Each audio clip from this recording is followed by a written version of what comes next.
지난 시간까지 육신을 입고 이 땅에 오신 예수님에 대해서 살펴보았습니다. 태초 이전부터 하나님과 함께 계셨던 말씀이신 예수님께서는 온 세상을 창조하신 하나님이십니다. 그 예수님께서 우리와 함께 거하시기 위해서 이 땅에 오셨습니다. 이제 세상은 예수님을 통해서 하나님의 영광을 볼 수 있게 되었다라고 그렇게 요한복음은 선언하고 있습니다. 요한복음의 저자는 이 선언이 진리라는 것을 증명하기 위해서 증인들을 소개하는데 첫 번째 증인이 세례 요한입니다. 세례 요한은 예수님이 자신보다 위대한 분이라는 것을 말씀하면서 예수님이 세상 죄를 지고 가는 하나님의 어린 양이고 또 새로운 시대를 여시는 하나님의 아들이심에 대해서 증언했습니다. 그리고 세례 요한의 길을 이어서 소개되는 증인은 제자들입니다. 제자들은 그들 자신이 만난 예수님께서 구약에서 예언하고 있는 메시아이심을 그렇게 증언하고 있습니다. 그리고 요한복음을 읽는 모든 독자들에게 와서 보라는 그런 초청의 메시지를 던지고 있습니다. 이 초청에 응답하여서 예수님께로 오게 된다면, 누구든지 예수님께로 나아오게 된다면 하늘이 열리고 예수님 위에 하나님의 사자가 오르락 내리락 하는 것을 보게 될 것이다 라고 그렇게 말씀하고 있습니다. 이것이 무슨 뜻인지는 지난주 설교했죠. 인자 위에 사다리가 놓이고 사자들이 오르락 내리락 한다는 것은 예수님을 통해서 하나님의 영광을 보게 될 것이다 라는 그런 의미입니다. 그리고 예수님은 그 하나님의 영광을 요한복음에서 7가지 표적을 통해서 나타내셨다. 지난 시간까지 설교했던 내용이 바로 이겁니다. 오늘 본문은요, 예수님께서 행하신 그 7가지 표적 중에 가장 먼저 나오는 첫 번째 표적입니다. 그 첫 번째 표적은 예수님께서 가나 혼인 잔치에서 물로 포도주를 만든 사건입니다. 예수님께서 이 첫 번째 표적을 행하신 가나라는 지역은요, 갈릴리 지역에서부터 북쪽으로 약 13km 정도 떨어져 있는 작은 도시입니다. 예수님께서는 이 지역에 있던 한 가정에 있는 결혼 혼인 예식을 통하여서 자신의 영광을 드러내셨습니다. 다르게 표현하면 첫 번째 표적을 드러내신 것입니다. 우리가 말씀을 한번 보도록 하겠습니다. 요한복음을 보게 되어지면요, 예수님께서 표적을 행하신 때를 뭐라고 표현하고 있냐면 사흘째 되던 날 이렇게 이야기하고 있습니다. 그 당시 결혼식은 오늘날과 같이 하루 만에 이렇게 끝나는 것이 아니라 약 일주일 정도 이렇게 진행되어졌습니다. 그러니까 사흘 되던 날 이렇게 이야기하면 어떤 날이겠습니까? 결혼식이 이제 혼인예식이 진행된 지 3일째 되던 날 이런 의미가 아니고요. 아마 이 날은 정확하게 따지면 한 마지막 날쯤 되었을 겁니다. 여러분 혼인예식을 하는데 포도주를 얼마나 많이 준비했겠습니까? 그런데 3일째 되던 날부터 떨어졌다. 이렇게 하면 큰일 나죠. 아마 마지막 날쯤 이렇게 되었을 것입니다. 그러면 그날이 아니고 사흘째 되던 날은 어떤 날일까요? 그럼 이 사흘째 되던 날은 1장의 내용과 깊은 연관이 있습니다. 1장 29절을 한번 보십시오. 1장 29절을 보시면 이튿날 예수님께서 이렇게 이튿날 요한이 예수께서 이렇게 나와 있죠. 이튿날입니다. 여러분 이 이튿날은 언제냐면 세례 요한이 이제 역사의 무대에 등장해서 이제 자기 자신이 광야에서 외치는 소리임을 밝히면서 예수님이 어떤 분인지 소개하기 시작한 날입니다. 나는 메시아가 아니고 내 뒤에 메시아가 오시는데 나는 그분의 신발끈을 풀기에도 합당치 않은 자이다 라고 이야기하면서 예수님에 대해서 증언하기 시작하고 난 다음에 이틀이 지난 날 이렇게 되어 있거든요. 그러니까 세례 요한이 사역을 시작하고 난 다음에 특별히 예수님에 대해서 대해서 증언하고 난 다음에 이튿날입니다. 그리고 35절을 보게 되시면요, 또 이튿날 이렇게 되어 있습니다. 그런데 이튿날이라고 되어 있지만 앞에 뭐가 붙어 있습니까? 또가 붙어 있습니다. 이것은 앞에 이튿날과 같은 날이라는 의미입니다. 접속사가 붙어가지고. 그래서 이날도 사역을 시작한 지 이튿날 되는 날입니다. 그런데 거기만 있는 게 아니라 43절 한번 보십시오. 43절을 보게 되었으면 이튿날 이렇게 되어 있어요. 예수께서 갈릴리로 이렇게 되어 있어요. 이날은 처음 날과 같은 날이 아니라 그 이틀로 지나서 또 이틀이 지난 것입니다. 그러면 며칠이 지난 것이죠? 세례 요한이 사역을 시작하고 난 다음에 4일이 지난 시점입니다. 그리고 난 다음에 이제 2장 1절이 시작되는 것입니다. 사흘째 되던 날 이렇게 되어 있습니다. 그러면 4에서 3을 더하면 며칠이죠? 7일째 되는 날, 7째 날. 제가 질문하면 다 못 맞추는데 이렇게 어려운 걸 맞추네요. 7째 날, 그죠?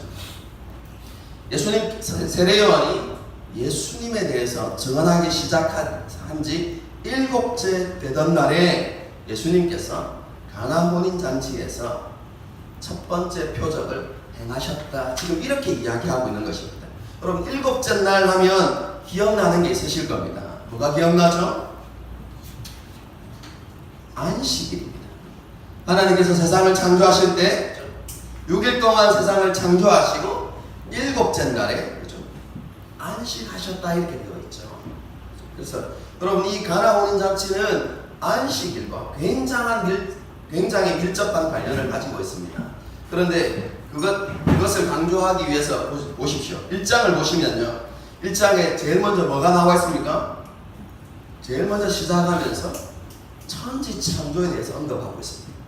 예수님께서 말씀이신 예수님께서 천지를 창조하셨다라는 선언 이후에, 그리고 난 다음에 여러분 요한복음의 순서를 보게 되어지면 그리고 난 다음에 7째 날입니다. 그죠? 그래서 예수님께서 안식일을 상징하는 7째 날에 자신의 영광을 드러내시는, 혹은 하나님의 영광을 드러내시는 첫 번째 표적을 행하였습니다. 지금 이렇게 선언하고 있는 것이죠. 여러분, 안식일은 어떤 날입니까? 그럼 창세기를 보시면 하나님께서 온 세상을 창조하신 이후에 이렇게 말씀하셨습니다. 하나님께서 보시기에 심히 좋았더라. 하나님께서 창조하신 세상을 보게 되었으니까 하나님의 질서대로 세상이 움직여지고 만물이 조화를 이루고, 그리고 온 세상 가운데 하나님의 영광과 아름다움으로 충만하게 되었습니다.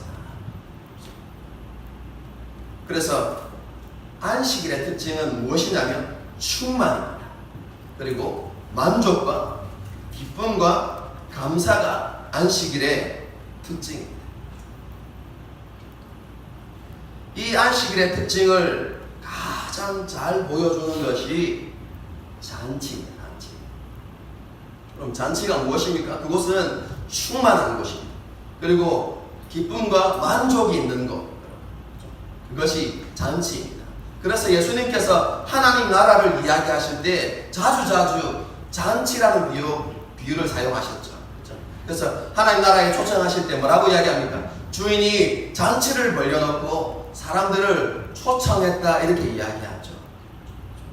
완성되어진 하나님의 나라를 잔치로 표현하면서 그 하나님의 나라는 충만과 만족과 기쁨과 감사가 넘치는 것이다 이렇게 이야기하고 있는 것이죠. 다르게 표현하면 타락하기 이전에 하나님께서 안식하신 그 안식일의 특징을 가장 잘 보여주는 것이 잔치인데요, 잔치 가운데도 혼인잔치가 더 정확하게 그것을 보여줍니다. 그리고 혼인잔치가 하나님께서 제7일날 쉬셨던 안식일과 더 밀접한 관련이 있습니다. 왜 그렇죠? 모르죠, 그죠? 왜 혼인잔치가 하나님께서 창조 때의 안식일과 밀접한 관련이 있습니다. 왜냐하면 그 안식일 이전에 결혼식이 있었거든요. 하나님께서 중매쟁이가 되셔가지고 아담에게 누구를 이끌어 오셨습니까? 하와를 이끌어 오셨어요. 그래서 하나님이 중매를 서시고 하나님이 주례를 서셔가지고 아담과 하와가 혼인을 하는 장면이 여러분 기록되어져 있습니다. 그럼 그날이 바로 6일째 되는 날입니다. 6일째 되던 날 여러분 그런 혼인잔치를 있고 난 다음에 그리고 안식일이 있는 것입니다. 여러분 이런 의미에서 이 혼인잔치는요 하나님께서 모든 것을 쉬셨던 안식일과 밀접한 관련이 있다는 것을 우리가 잘 알 수 있게 되는 것입니다. 7째 되는 날 곧 안식일 날 그날의 특징을 잘 보여주는 혼인잔치가 지금 거행되고 있습니다. 그런데 그 혼인잔치는 조금 전에도 말씀드렸지만 안식일의 특징이 드러나야만 합니다. 충만과 만족과 기쁨이 넘쳐야 하는데 그런데 그 안식일에 혼인잔치에 문제가 발생합니다. 뭐가 떨어졌습니까? 포도주가 떨어진 것입니다. 여러분 그 당시 유대 문화에 있어서 포도주는 무엇을 이야기하냐면요 충만, 만족, 풍성함, 기쁨을 상징하는 것이었습니다. 그런데 그게 뭐라고요? 떨어졌다는 것입니다. 안식일날 충만과 만족과 기쁨이 없다는 것을 이렇게 보여주고 있는 것입니다. 그럼 그 당시 유대 문화에서 혼인잔치에 포도주가 떨어지는 것은요 매우 중대한 결례로 간주되는 그런 사건이었습니다. 주인은 하객들에게 7일 동안 충분한 포도주를 제공해야 될 의무가 있었고 포도주가 떨어지게 되면 법적인 책임이 따를 수도 있는 그런 문제였습니다. 혼인잔치에서 포도주가 떨어지는 것은 그 지역 사람들로부터 오랫동안 조롱거리가 될 수 있는 중대한 사회적 실수였습니다. 그래서 이런 일들이 일어나지 않도록 하기 위해서 혼주 측에서는 항상 어떻게 합니까? 포도주를 넉넉하게 준비하는 거죠. 그리고 넉넉하게 준비해 놓고도 혹시 일어날 사건을 대비해서 그 결혼 예식을 주관하는 한 사람을 세웁니다. 그 사람이 누구입니까? 연회장입니다. 연회장이라는 사람은 이 결혼 예식을 주관하면서 특별히 이 포도주의 양을 조절하는 역할을 하는 사람입니다. 포도주를 넉넉하게 준비할 뿐만 아니라 이 포도주가 7일째 되는 날까지 떨어지지 않고 잘 배분될 수 있도록 연회장을 세워서 이 결혼 예식을 진행했음에도 불구하고 포도주가 떨어지는 그런 사건이 일어나게 된 것이죠. 여러분 이것은 하나님을 떠난 세상의 모습을 상징적으로 잘 보여주는 것입니다. 아담과 하와가 하나님의 권위에 도전하고 이제 하나님을 떠나서 하나님과 원수가 되므로 안식일이 깨어졌습니다. 이것은 지금 오늘 이 시간 설명할 시간이 없습니다. 안식에 대해서 다 설명하지 못합니다.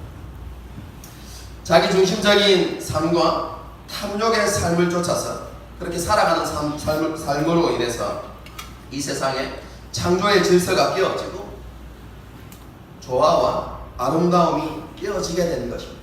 그래서 이 세상의 특징이 뭐가 되어져 버렸냐면 갈등과 분쟁, 그것이 이 세상의 특징이 되어 버렸습니다. 오늘 본문의 말씀과 연관시켜 보게 되어지면 이 세상은 포도주가 모자라는 세상이 된 것입니다. 참된 만족과 기쁨과 감사가 결렬되었지 여러분 그런 세상이 되어진 것입니다. 여러분 제가 이렇게 이야기할 때 이 땅에 일시적인 즐거움이나 일시적인 만족이 없다 이것을 이야기하는 것이 아닙니다. 여러분 이 세상에서 우리가 누리는 만족과 기쁨은요 순간적인 것입니다. 상황이 바뀌면 그것은 사라지는 것이고 우리의 마음 상태가 변해도 그것은 사라지는 것입니다. 그런 만족과 그런 기쁨이 아니라 하나님께서 주시는 영원히 변하지 않는 상황과 환경에 따라서 변하지 않는 만족과 기쁨, 성경적으로 이야기하면 참된 안식이 이 땅에 없는 것입니다. 그렇기 때문에 사람들이 그것을 추구하는 삶을 살아가게 되죠. 그 당시 로마는 힘을 통해서 혹은 쾌락을 통해서 기쁨과 만족을 추구하는 삶을 살았습니다. 오늘날 세상 사람들도 재물을 통해서 혹은 어떤 이들은 지식을 통해서 과학을 통해서 참된 안식과 만족과 기쁨을 얻을 수 있다고 생각하고 그것을 추구하는 삶을 살아가게 되죠. 그럼 세상의 역사의 기록들을 한번 읽어보십시오. 인간의 역사 속에서, 인간의 역사 가운데서 정말로 참된 안식, 참된 만족과 영원한 기쁨을 누렸다고 기록하는 역사의 기록을 찾아볼 수가 없습니다. 만족과 기쁨이 있는 혼인잔치처럼 보이는 세상이지만 그곳에는 일시적인 즐거움만 있을 뿐 참되고 영원한 만족과 기쁨은 없는 것입니다. 세상 사람과 달리 유대인들은 율법을 통해서 그것을 얻으려고 노력했습니다. 율법을 온전히 지켜서 하나님께서 주시는 안식의 그 축복을 누릴 수 있다고 생각했습니다. 그래서 그들이 율법을 통해서 만족과 기쁨을 누리기 위해서 그들이 열심을 내어서 율법을 지켜왔던 것입니다. 그런데 율법을 통해서 참된 안식을 얻게 되는 것이 아니라 단지 죄를 깨닫는 그런 결과만 가져오게 되었다. 이렇게 로마서가 우리에게 가르치지요. 여러분, 이 유대인의 모습을 가장 잘 보여주는 오늘 본문의 모습이 있습니다. 그게 무엇입니까? 정결 예식을 위해서 놓여있는 6개의 돌 항아리. 여러분, 이 정결 예식을 위한 돌 항아리는 그 당시 유대인들이 추구했던 율법을 상징하는 것입니다. 그런데 그 돌 항아리에 예수님께서 물을 부으시고 그 돌 항아리에서 뭘 만드셨습니까? 포도주를 만드셨다. 이렇게 오늘 본문이 이야기하고 있어요. 그럼 이게 1장의 말씀과 관련이 있는데요. 1장 16절, 17절의 말씀과 관련이 있습니다. 한번 보겠습니다. 우리가 다 그의 충만한 데서 받으니 은혜 위에 은혜더라. 율법은 모세로 말미암아 주어진 것이요 은혜와 진리는 예수 그리스도로 말미암아 온 것이다. 여러분, 여기서 제가 은혜 위에 은혜 뭐라고 이야기했습니까? 정확하게 해석하면 은혜를 대체하는 은혜라고 이야기했습니다. 그런데 그 앞에 은혜가 뭐라고 이야기했습니까? 17절에 나오는 모세로부터 주어진 율법입니다. 율법도 은혜입니다, 여러분. 그런데 그 은혜를 대체하는 은혜입니다. 그런데 그 대체하는 은혜가 무엇입니까? 예수 그리스도로부터 부어지는 은혜인 것입니다. 여러분, 이것을 잘 보여주는 것이 돌 항아리. 여러분, 그곳에서 예수님께서 포도주를 만드신 사건입니다. 이것은 이런 의미를 던져줍니다. 율법이 우리에게 안식을 가져다 줄 수 없다는 것입니다. 율법이 우리에게 참된 만족과 기쁨을 우리에게 가져다 줄 수 없다는 것입니다. 그래서 그것을 대체하는 은혜가 나타났습니다. 무엇입니까? 예수 그리스도 그분이 율법을 대체하는 은혜라는 것입니다. 그래서 예수님을 통해서 포도주가 넘쳐나게 된 것입니다. 참된 안식과 충만과 만족과 기쁨이 예수님을 통해서 우리 인생 가운데 부어짐을, 그 안식일에 넘쳐나게 됨을 오늘 본문이 우리에게 가르쳐주고 있는 것입니다. 그럼 예수님의 이러한 기적은요, 표적인데 어떤 표적이냐면 예수님이 메시아이시다 라는 것을 보여주는 중요한 표적이 되는 것입니다. 왜 그렇습니까? 그럼 그 당시에 유대인들이 자주 사용하는 포도주와 관련된 속담이 있습니다. 제가 읽어드리겠습니다. 장차 한 시대가 이를 것인데, 이 시대가 어떤 시대냐면 메시아 시대입니다. 메시아가 오시는 그 시대가 되어지면 이런 뜻입니다.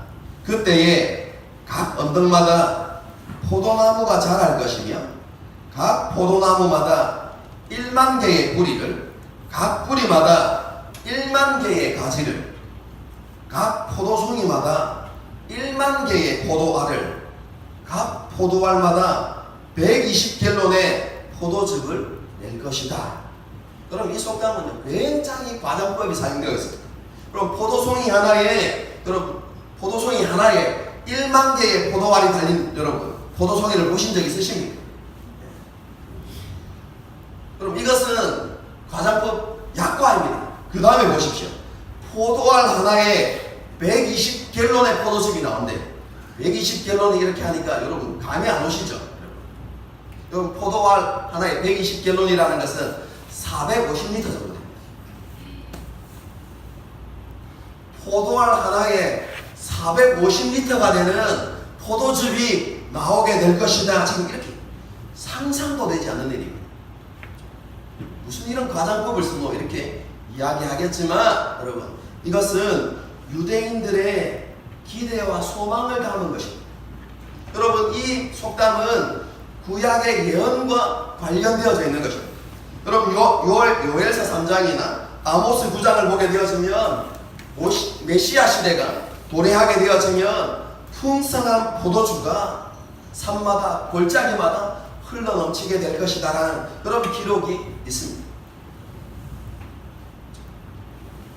메시아가 오시면 이제 우리에게 참된 만족과 기쁨이 우리의 삶들 가운데 흘러넘칠 것이다 라는 메시지가 구약에 있는 것이죠. 그럼 그 구약의 메시지를 여러분 그들이 기대하고 소망하면서 속담을 만들어서 이야기했던 것입니다. 메시아 시대가 오면 뭐라고 이야기합니까? 포도 한 송이에 1만 개의 포도송이가 열릴 것이고, 그리고 포도송이 하나에 450리터의 포도즙이 나게 될 것이다 라고 그렇게 속담을 이야기하면서 하루속히 예수님이 메시아가 오시기를 그들이 기대하고 소망했던 것입니다. 그런데 이 가나안 혼인잔치에서 그런 일이 벌어진 것입니다. 이 돌 항아리는 작은 항아리가 아닙니다. 큰 항아리입니다. 그 잔치에 오는 모든 사람들이 씻을 수 있도록 여러분 항아리에 물을 가득 채워 놓은 것입니다. 그런데 그 넘치는 항아리에 최상의 포도주 예수님께서 만드십니다. 포도주를 어떻게 만드셨다고요? 풍성하게, 그것도 최상급의 포도주를 예수님께서 만들어 내신 것입니다. 여러분 유대인들이 이 사건을 읽게 되어지면 어떤 생각을 하냐면 이렇게, 혹시 이분이 메시아가 아닐까? 이렇게 생각하게 되는 메시지가 바로 오늘 가나 혼인잔치의 메시지인 것입니다. 그래서 제자들은 이 사건을 직접 눈으로 보았기 때문에 예수님이 메시아이신 것을 믿었더라. 오늘 본문이 그렇게 결론을 내리고 있는 것입니다. 가나 혼인잔치의 기적은 예수님께서 이 땅에, 이 세상에 포도주로 풍성케 하시는 분, 다르게 표현하면 참된 안식을 가져다 주시는 분, 참된 만족과 기쁨과 감사를 가져다 주시는 분이 바로 예수님이시다라는 것을 보여주고 있습니다. 한마디로 예수님이 메시아라는 것을 보여주는 표적이 되고 있는 것입니다. 마가복음 2장을 보게 되어지면 바리새인들이 제자들을 향하여서 좀 비난하는 장면이 나타납니다. 자기와 자기의 제자들은 금식하는데 예수님의 제자들은 금식하지 않는다는 것입니다. 그럼 그때 예수님께서 무엇을 이야기하십니까?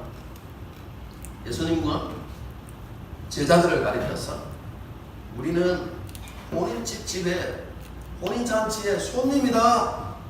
그러면 어떻게 해야 되느냐? 우리는 신랑과 함께 기뻐해야 된다 라고 이렇게 이야기하시면서요, 새 포도주는 새 부대에 담아야 한다 이렇게 이야기합니다. 그때도 바리새인들은 무엇을 이야기했습니까? 율법을 이야기했습니다. 율법의 준수를 이야기하면서 우리가 율법을 지켜야 하지 않느냐라고 이야기할 때 예수님께서 뭐라고? 그 시대는 갔다는 것입니다. 그것으로 인해서 참된 기쁨과 만족이 올 수 없다는 것입니다. 그리고 새 포도주는 어디에요? 새 포도주에 새 부대에, 새 포도주는 새 부대에 담아야 한다라고 이야기하면서 예수님께서 그것을 통해서 우리에게 가르쳐 주시는 것은 예수님을 통해서 오는 새로운 것, 예수님께서 주시는 만족과 기쁨은 유대주의적인 형식이나 인간적인 형식에 담기는 것이 아니다는 것입니다. 그것을 통해서 주어지는 것이 아니라 예수님을 통해서 주어지는 새로운 것이다 라는 것을 보여주고 있는 것입니다.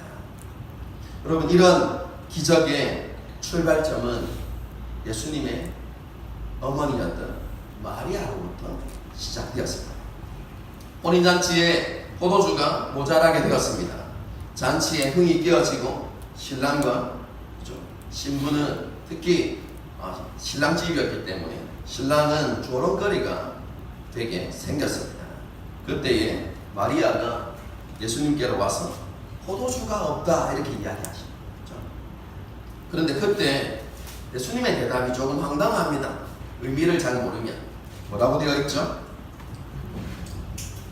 4절 한번 보겠습니다. 예수께서 이르시되 여자여 나와 무슨 상관이 있나이까 이렇게 되어 있는데요, 이 말씀의 의미는 이런 뜻입니다. 그 문제는 신랑이 해결해야 되는 문제인데 왜 이 일에 나를 끌어들입니까? 이런 뜻입니다. 여자여 왜 이 일에 나를 끌어들입니까? 그럼 예수님이 왜 이런 말씀을 하시죠? 예수님은 어떤 분이십니까? 꺼져가는 심지를 끄지 아니하시고 상한 갈대를 걷지 아니하시는 분이죠. 한 가정에 정말로 그 사회에 있어서 중대한 문제가 발생했는데 그게 내하고 무슨 상관이 있습니까? 지금 이렇게 이야기하고 하는 것처럼 보이지 않습니까? 그런데요, 우리가 이 앞의 말에만 주목해야 될 게 아니라 뒤의 말에 주목해. 예수님께서 말씀하시는 핵심은, 여러분, 마리아에게 말씀하시는 핵심은 앞에 있는 이 문장에 있는 것이 아니라 뒤에 있습니다. 뒤에 뭡니까? 여자야 나와 무슨 상관이 있나이까?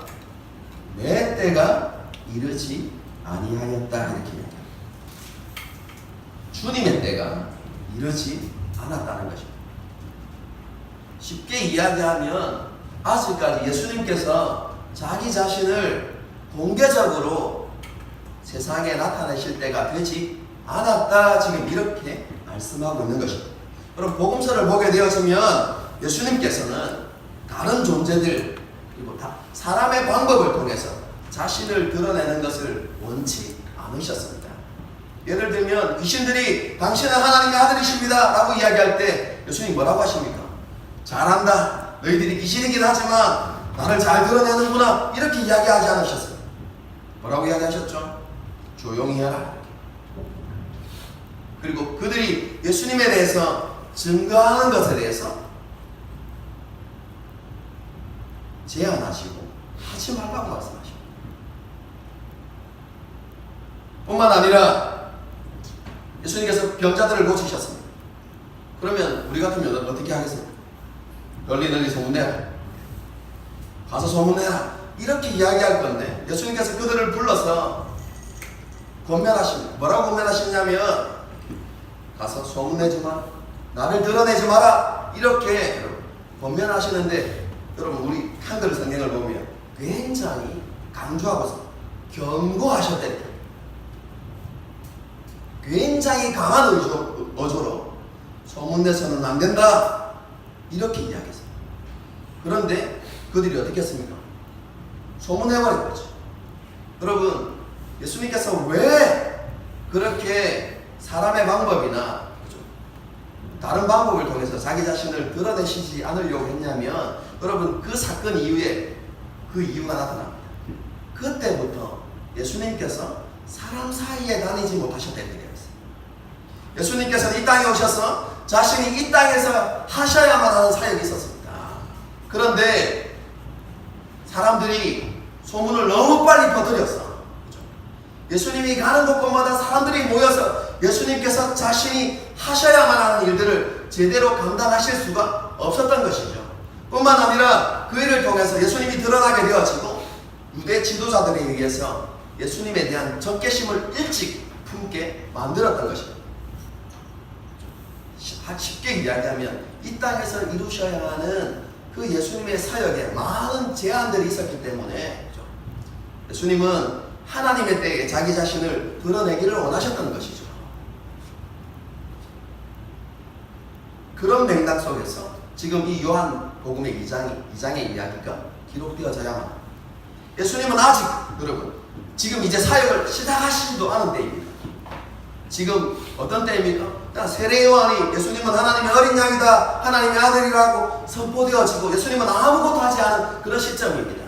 이런 시점에 자기 자신을 세상 가운데 드러낼 때가 되지 않았다 이렇게 생각하셨던 것이죠. 하나님의 때와 관련이 없었던 것입니다. 이유는 뭐라고요? 하나님이 정하신 때에 자신을 드러내심으로 불필요한 충돌이나 오해로 인해서 자신의 사역에 방해받지 않아야 한다고 그렇게 생각하셨기 때문에 그렇습니다.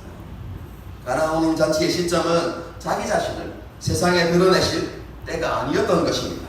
그래서 표적을 행하실 때 여러분 오늘 본문을 잘 읽어보십시오.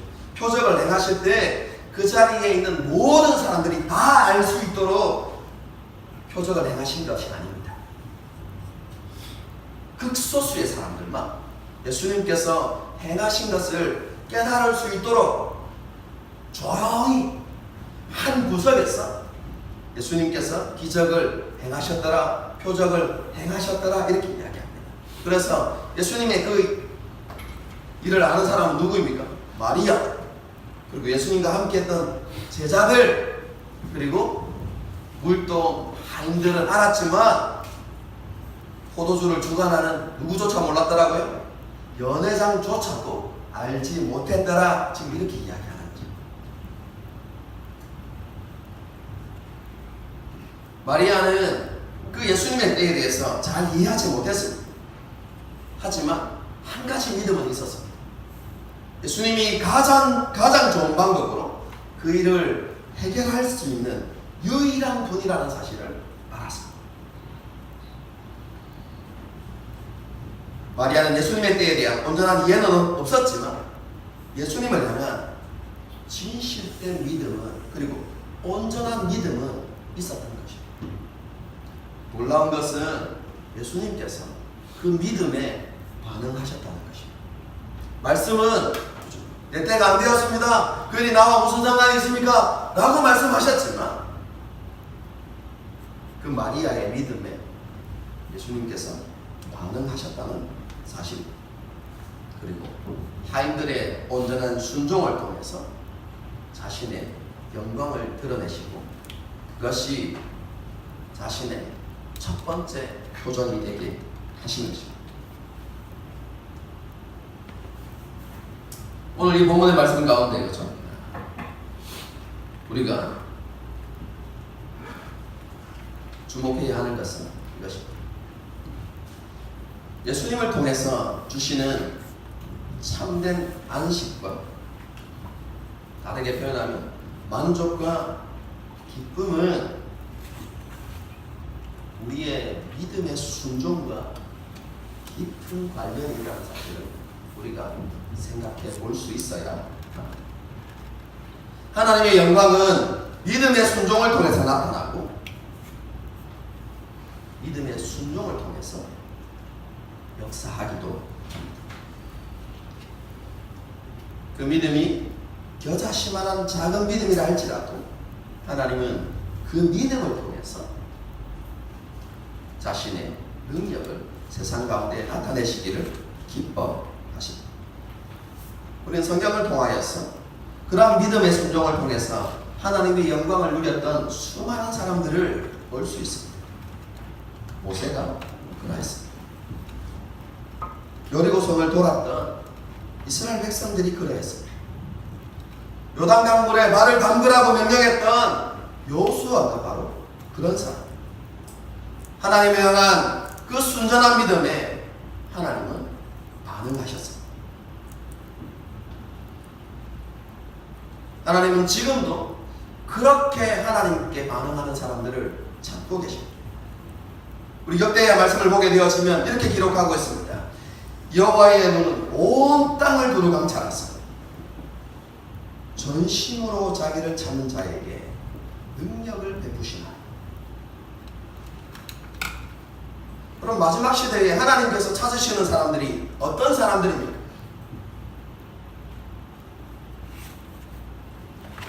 입술로는 믿음을 이야기하는 사람들이 아니라 전심으로 하나님을 찾고 구하는 사람들. 그 믿음의 순종을 삶을 통해서 나타내는 그 사람들을 하나님께서 찾고 계심을 성경은 우리에게 분명히 밝히고 있습니다. 하나님을 기쁘시게 하고 이 땅에 하나님의 영광을 드러내는 믿음은 지식적인 믿음이 아니라 입술만의 믿음이 아니라 삶을 통해서 온전히 순종하는 믿음임을 우리는 기억해야 합니다. 마리아가 하인들을 향하여서 명령하죠. 예수님께서 무엇을 말씀하시든지 그대로 순종하라. 이해가 되지 않고 납득할 수 없더라도 순종하라 아닙니까? 여러분 한번 생각해 보십시오. 여러분이 하인들이었다면 그날에 순종할 수 있었을까? 한번 생각해 보십시오. 포도주가 떨어진 사건은 그냥 웃고 넘길 수 있는 가볍게 좀 준비가 덜 됐네 이런 여러분 문제가 아니었어요. 굉장히 중대한 문제였어요. 그런데요, 그런 사태의 심각성을 잘 알고 있는 하인들이 여러분들이 그런 하인들입니다. 그런데 예수님께서 이렇게 이야기하십니다. 저 항아리에 물 부으라. 그 다음에 어떻게 하십니까? 그리고 난 다음에 포도주를 넣어서 숙성시키라 이게 아니고, 아니면 포도주 와서 희석시켜라 이렇게 이런 것도 아니고 뭐라고 이야기합니까? 이제 떠서 갖다 줘라. 저는 이 말씀을 보면서 생각했어요. 나라면 순종했을까?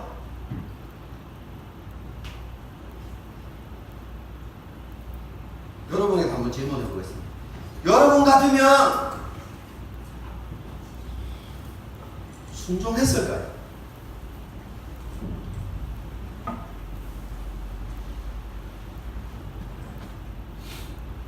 저는 자신이 없더라고요. 목사님. 개척하라는 건 가겠는데 물을 떠다 주라는 것은 잘 모르겠어요.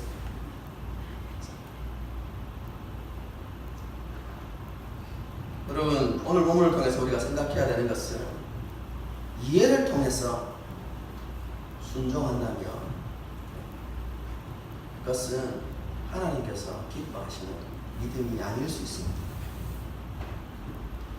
눈에 보이는 것은 누구나 다 이해하는 것은 그걸 믿음이라고 이야기할 수 있겠습니까? 눈에 보이는 건 다 믿지 않습니까? 이게 의자다 이렇게 제가 이야기하면 이걸 안 믿는 사람이 어디 있습니까?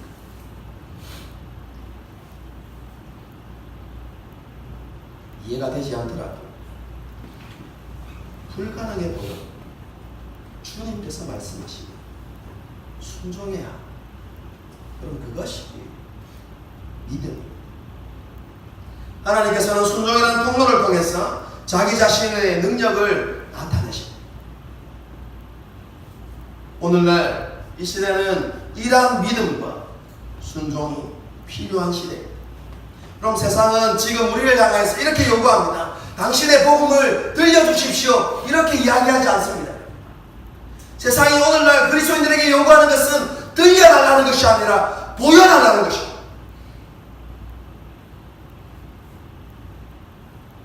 입술로만 떠드는 복음이 아니라 당신의 삶들을 통해서 복음의 능력을 보여주십시오. 여러분, 이것이 오늘날 세상이 우리에게 요구라는 사실을 알아야만 합니다.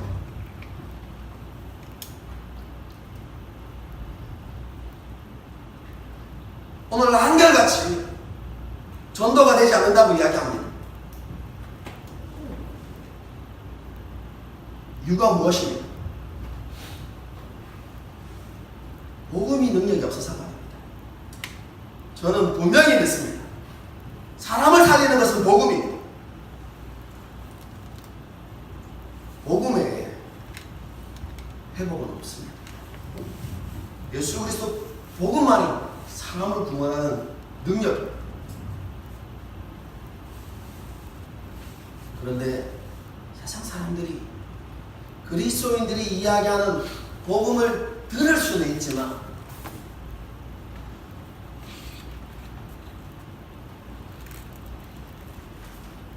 그리스도인들을 변화시키고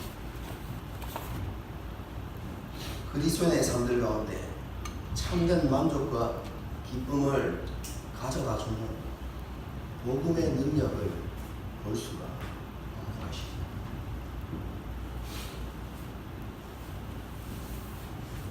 왜 우리에게 이 복음의 능력들이 나타나지 않을까요?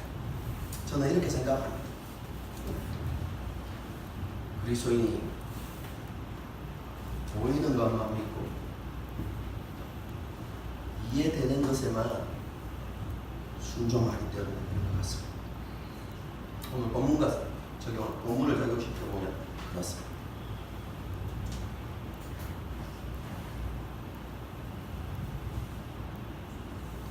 이제 우리의 믿음은 돌아봐야 할 때인 것 같습니다. 우리가 이야기하고 떠드는 믿음이 진짜 입술만의 복음인지 우리가 삶으로 순종해내는 그런 복음인지 한번 돌아볼 필요가 있는 것입니다. 우리는요, 순종을 통해서 하나님으로부터 부어진 예수 그리스도로부터 부어진 안식을 우리가 경험해야, 그리고 우리가 경험하고 누리고 있는 것을 세상 가운데 보여줄 수 있어야 하는 것입니다. 그래서 오늘 본문의 말씀을 가지고 한 가지를 딱 적용하면 이제 순종을 회복하십시다. 믿음의 순종을 회복하십시다. 그럼 이것이 오늘 본문의 적용이라고 할 수 있습니다. 그러면 우리가 어떤 것을 순종해야 될까요?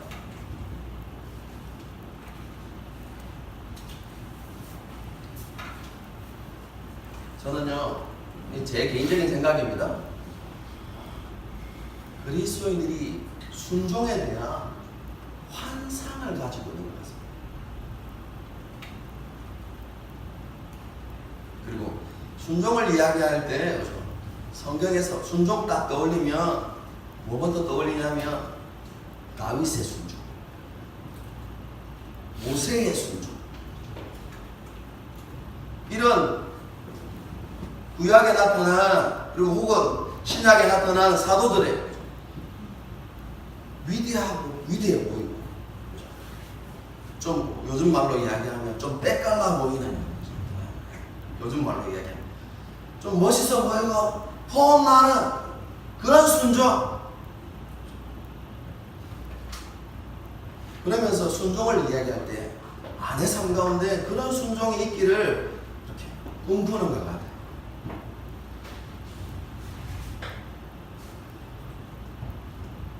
성경에 나타난 그런 순종은 위대해 보이고 있어 보이는데, 그런데 주님께서 오늘날 우리의 삶 가운데 요구하시는 그런 순종은 너무나 작아 보이고 보잘것없어 보이는 것이죠. 여러분,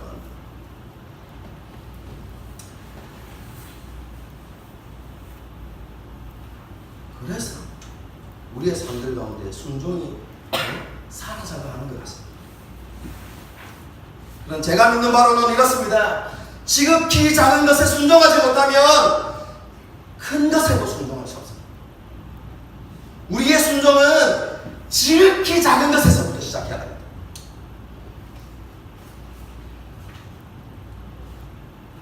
우리의 삶의 자리에서, 우리가 처한 환경 가운데서, 우리가 하나님 앞에서 지켜야 하는 지극히 작은 것에 대한 충성됨으로부터 우리의 순종이 훈련되어져야 하는 것입니다.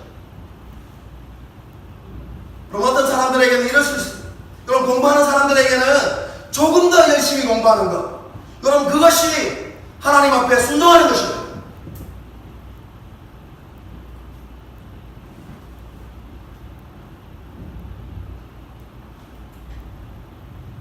우리 신앙생활과 관련되어져 있어 보면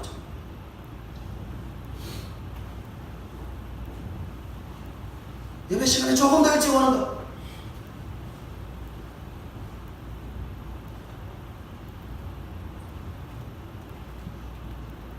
조금 더 예배 시간에 일찍 와서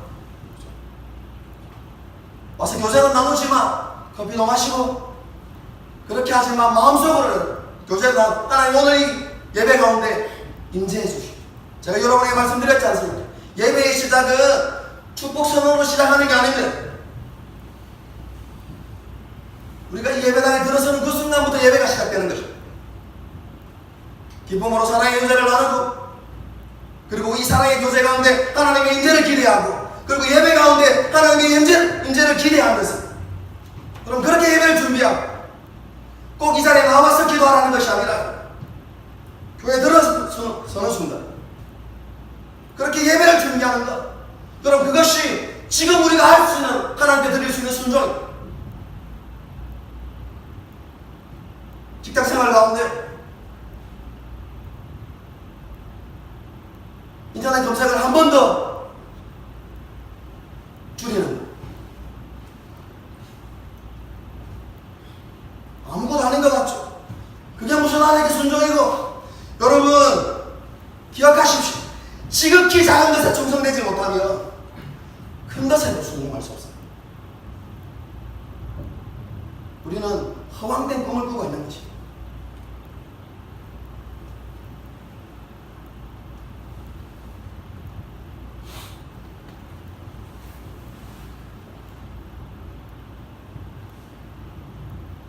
주일을 준비하기 위해서 토요일 밤에 불같은 주말을 보낼 수 있죠.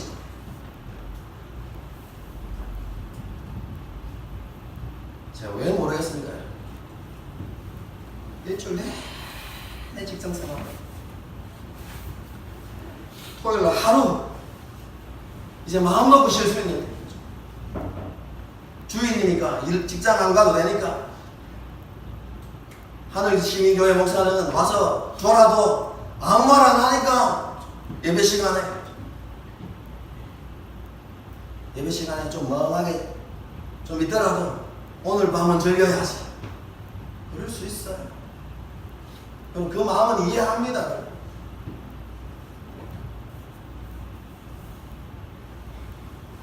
하지만 주의를 가했어. 드라마나 예능을 한편 포기하는 것은 우리의 삶에 순종을 이루어가는 것입니다.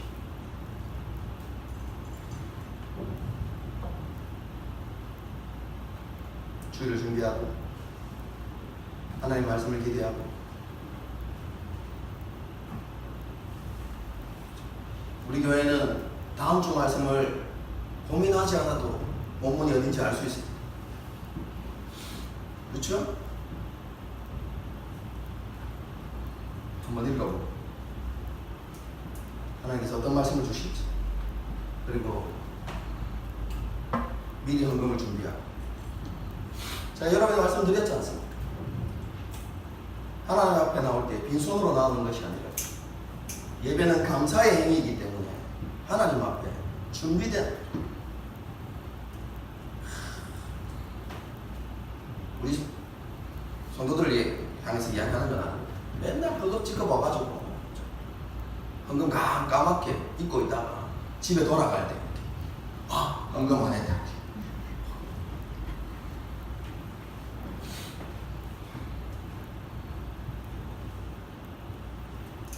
이런 모습들이 아니라 하나님 앞에서 지극히 작은 것이지만 그것을 준비하고 하나님 앞에 드리고 그것이 순종입니다. 세상에서 가장 소중한 것이 가족이지만 그리고 세상에서 가장 만만한 게 가족이지 않습니까? 부모님 말씀하시면 토달고 머리 나도 굵었다고 사회생활 했다고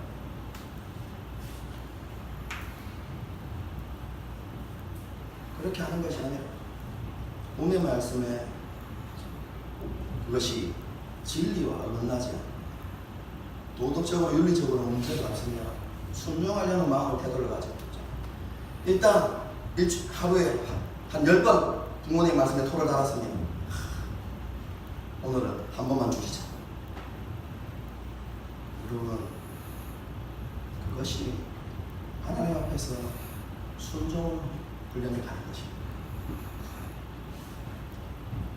하나님의 임재를 경험하는 하나님의 능력을 경험하는 순종은 많은 그리스도인들이 꿈꾸는 위대해 보이고 멋진 그런 순종이 아니라 우리의 상대 자리에서 우리를 부르신 그 자리에서 우리가 있는 그 자리에서 지극히 작은 것에 순종하는 그 순종을 통해서 하나님의 역사가 준비되어진다는 사실을 여러분 기억하십시오. 그리고 그 순종이 쌓이고 쌓여서 하나님의 때에 하나님의 영광을 드러내는 것입니다. 그 순종을 통해서 세상 사람들이 하나님의 영광을 보게 되는 것입니다. 우리를 통해서 하나님의 복음을 보게 되는 것입니다.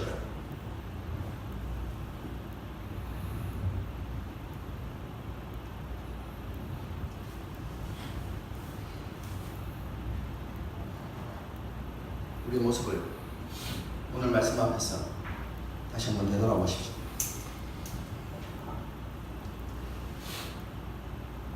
자신이 처한 환경 속에서 어떤 사람은 공부하는 사람, 어떤 사람은 직장 생활합니다.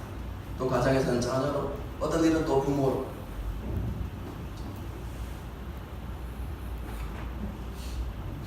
지금 나의 모습 속에서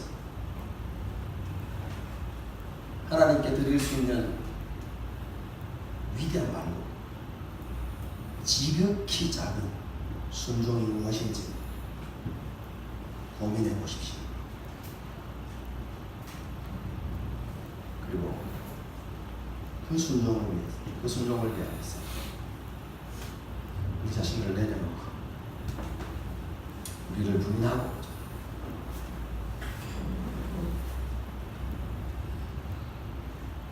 주님을 기쁘시게 드리고자 하는 그런 우리의 마음들이 회복될 수 있었으면 좋겠습니다. 한 주 동안 한번 노력해 보십시오. 다음 주일에는 그죠?